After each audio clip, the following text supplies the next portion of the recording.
fears about Hillary Clinton. The July indictment from the special counsel revealed that GRU was the true operator by the fraudulent Twitter account @BaltimoreIsWar, which encouraged U.S. audiences to join our flash mob opposing Clinton and share images with the hashtag #BlacksAgainstHillary. In addition to the GRU weaponizing social media against the United States, there was a complementary effort from the Kremlin-linked troll organization, the Internet Research Agency. By the 2016 U.S. presidential election, the deployment of the troll organization appeared to be a standard part of the Kremlin's playbook. The October 2018 indictment of the Internet Research Agency's accountant in the Eastern District of Virginia provides additional information of the troll organization's role in the information campaign. The indictment confirms the existence of the agency's operation known as Project Lakta since at least May of 2014, and notes that this project targeted Ukraine, Europe, and the United States, with its stated goal in the U.S. to spread distrust toward candidates for political office and the political system in general. Social media researchers, including P.W. Singer, have also noted how some of the same trolls were repurposed for different operations. The accounts who pretended to be Ukrainian then posed as British citizens and then Americans as the focus of attacks shifted over time. Against the United States, the troll operation capitalized on issues of importance to groups inside American society to magnify fear and distrust in ways that align with the Kremlin's strategic interest of hurting Clinton and helping President Trump. As the special counsel's February indictment details, these groups and pages, which address divisive U.S. political and social issues, falsely claimed to be controlled by U.S. activists when in fact they were controlled by Kremlin-linked trolls. The indictment further asserted this was the manner in which the troll organization reached significant numbers of Americans for the purpose of influencing the presidential election of 2016. The report prepared for the Senate Intelligence Committee by New Knowledge, Columbia, and Canfield, analyzing certain data from social media companies, identifies a number of tactics employed by the Internet Research Agency in its assault on the 2016 elections. These include building brands across platforms including Twitter, Facebook, YouTube, and Instagram, deploying or repurposing popular memes to spread propaganda, reinforcing key themes by reshaping the same story across multiple accounts, and impersonating local media on Twitter and Instagram to win the trust of Americans in their local news, and amplifying conspiratorial narratives among both left and right-leaning audiences. As I mentioned, the report found that one of the troll organization's concerted lines of attack was against African Americans. These efforts, however, went beyond just trying to sow discord and reinforce fears about Clinton. Campaigns against African American groups were pushed across Twitter, Facebook, Instagram, and YouTube, with the goal of suppressing voter turnout through malicious misdirection, candidate support redirection, and turnout depression. Kathleen Hall Jamieson, a scholar who studies political campaigns, examined polling data throughout the campaign and documented similar tactics at disenfranchisement in her recent book, including fake ads that encouraged minority viewers to text or tweet their support for Clinton rather than voting at the polls, or rallying support for other candidates in the race. These efforts may have been particularly effective in peeling off voters that would have been likely to vote for her candidacy. They also may have influenced undecided voters at a key time. Polls in the final month of the campaign showed a marked drop in the number of Americans saying they intended to vote for Secretary Clinton. The reports prepared for the Senate Intelligence Committee highlight that Twitter was an important component of the attacks Kremlin-linked troll organizations deployed against the American people. The nearly 4,000 inauthentic Russian Twitter accounts, like their Facebook counterparts, promoted messages related to divisive social issues such as gun control, racial relations, and immigration. The troll organization also deployed bots or automated accounts to amplify messages and drive traffic to specific Facebook pages, Kremlin propaganda sites, or other targeted websites. The Kremlin-linked troll operation went into overdrive on Election Day with strategic messaging, which mimicked the spike in activity on Twitter during the Brexit referendum. According to the Daily Beast, Kremlin-linked trolls began a final push and used a combination of high-profile accounts with large and influential followings and scores of lurking personas established years earlier with stolen photos and fabricated backgrounds to send carefully metered tweets and retweets voicing praise for Trump and contempt for his opponent from the early morning until the last polls closed in the United States. And as the recent studies commissioned by the Senate Intelligence Committee illuminate, the information warfare campaign against the American people was an extensive, widespread, coordinated effort across many social media platforms, both big and small. The increased sophistication of the troll organization techniques on social media provided a relatively low-cost but highly effective method of influencing the American public. For example, these trolls spent only $100,000 on 3,000 ads on Facebook. While this may seem like a small amount compared to the millions of dollars spent on the presidential campaign, the impact and reach of these Kremlin ads, once amplified through these Russian operations, was extensive. While Facebook estimates that approximately 126 million Americans saw Kremlin-linked messages, Jonathan Albright, the research director for Columbia University's Tao Center for Digital Journalism, extrapolated they could have been shared hundreds of millions and perhaps many billions of times. Kathleen Hall Jamieson concluded that the widespread reach of the troll organization's disinformation increased the likelihood that Russian activities changed the outcome of the election. A study from the Ohio State University on propaganda and disinformation affirmed Hall Jamieson's assessment and concluded Russian information warfare attacks most likely did have substantial impact on the voting decisions of a strategically important set of voters, those who voted for Barack Obama in 2012. Indeed, given the very narrow margins of victory in key battleground states, this impact may have been sufficient to deprive Hillary Clinton of a victory in the Electoral College. That's their conclusion. As with the Brexit campaign, the Russian information warfare campaign during the 2016 election was aided by others who either wittingly or unwittingly helped to advance Russian strategic objectives.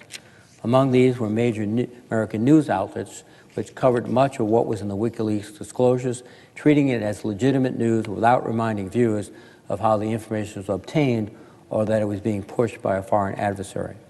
Thomas Rhode, a professor of security studies at King's College, testified to the Senate Intelligence Committee in March of 2017 that the journalists function as unwitting agents who aggressively cover the political leaks while neglecting or ignoring their provenance. Or as Kathleen Holt Jamieson concludes, the American media inadvertently helped the Russians achieve their goals. Further, as in the Brexit campaign, a number of local surrogates appeared to echo the Kremlin message. This included associates of the Trump campaign and even the president himself. He boasted of his love of WikiLeaks at least 124 times in the last month of the election alone, and even tweeted a link to access the stolen disclosures in WikiLeaks. And according to the Washington Post, at least 5 close Trump associates, albeit perhaps unknowingly, retweeted messages from Kremlin-linked troll accounts, including the account @10GOP, a Russian fake handle that impersonated the Tennessee Republican Party. The president and his campaign also used talking points similar to Russian propaganda and disinformation, including disparaging Secretary Clinton's health and accusing her repeatedly of being crooked. The president encouraged Russia, in many respects, to continue these activities. And from what we now know from the July indictment from the special counsel, the night that Trump called on the Russians to hack her emails, the GRU did in fact attack the server that housed Clinton's personal emails accounts. As journalist and legal analyst Jeffrey Toobin characterized it, all these separate Russian efforts are completely aligned with Donald Trump's interest, often word for word.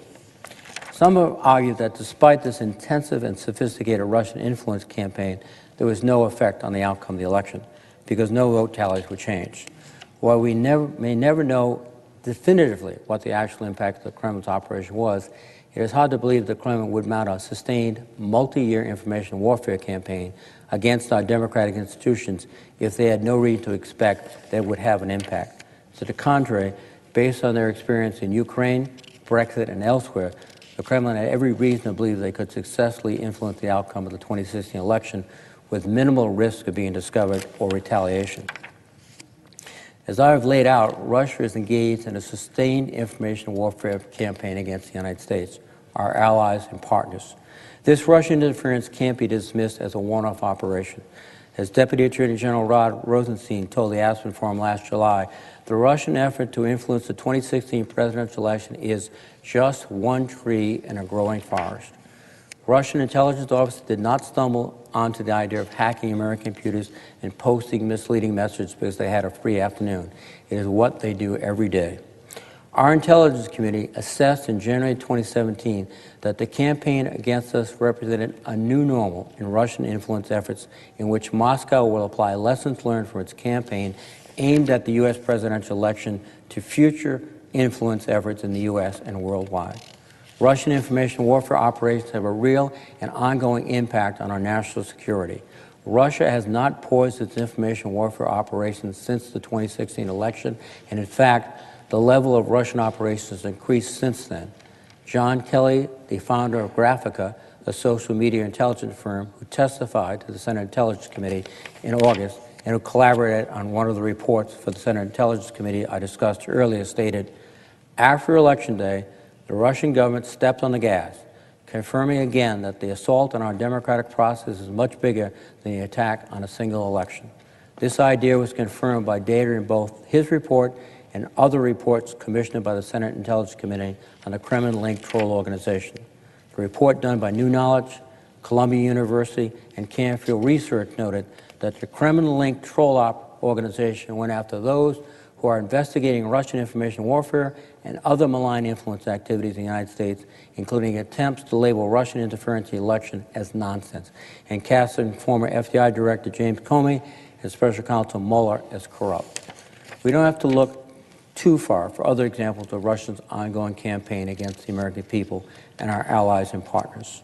Kremlin-linked troll operations flooded Twitter with messages intended to sow division and disinformation in the wake of numerous controversies, including the tragic shootings in Las Vegas and Parkland, Florida, and during the Kavanaugh confirmation hearings. Last September, we learned from an indictment in the Western District of Pennsylvania that GRU officers, including some agents previously indicted by Special Counsel Mueller, attempted information attacks against prominent world organizations, including those who are investigating Russian malign influence activities. It's now clear that Russian information operations also targeted the 2018 midterm elections. The October indictment from the Eastern District of Virginia details an ongoing and advanced operation to influence the American electorate up through 2018. As the indictment states, this campaign has a strategic goal, which continues to this day, to sow division and discord in the U.S. political system. The indictment also details how Russian troll operations are using U.S.-based virtual private networks, or VPNs, paid for with Bitcoin through multiple bank accounts to disguise the origin of Russian messaging on social media. The sophistication of these operations continues to increase.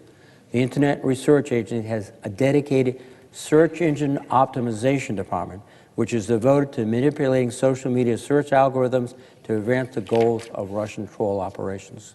The troll organization spent millions of dollars annually in 2017 and 2018 and are still buying ads on Facebook and Instagram.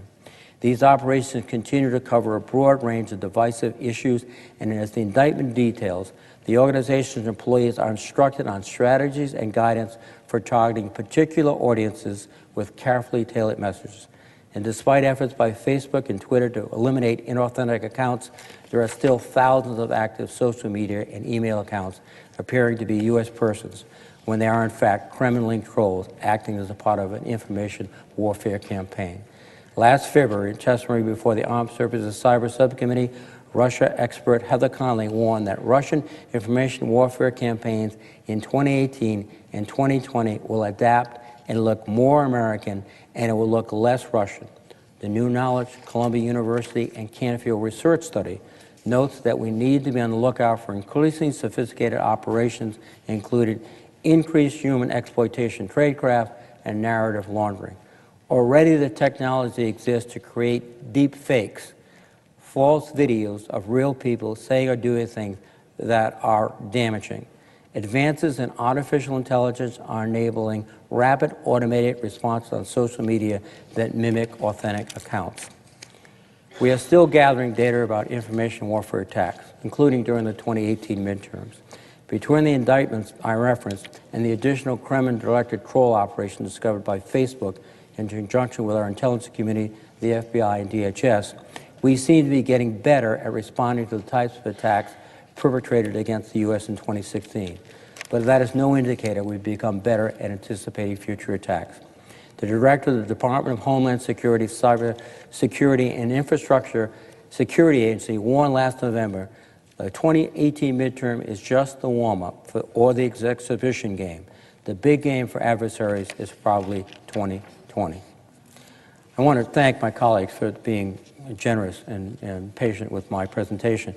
But I do want to make I think, an important concluding point that ties in directly to what is going on right now.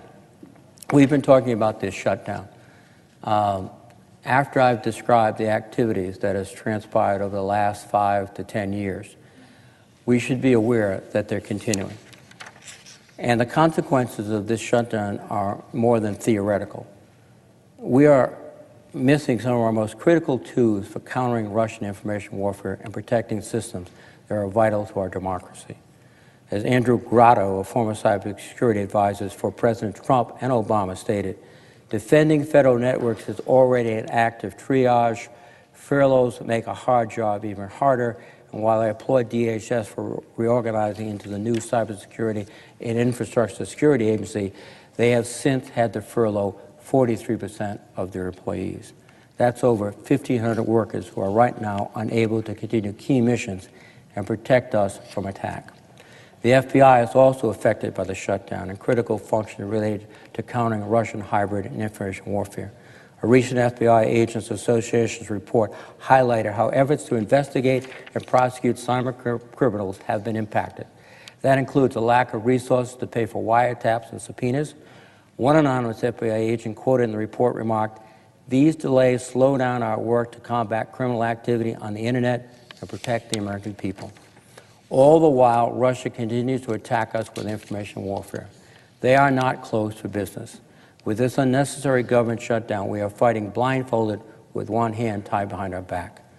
I am confident in the ability of our government and our society to come together.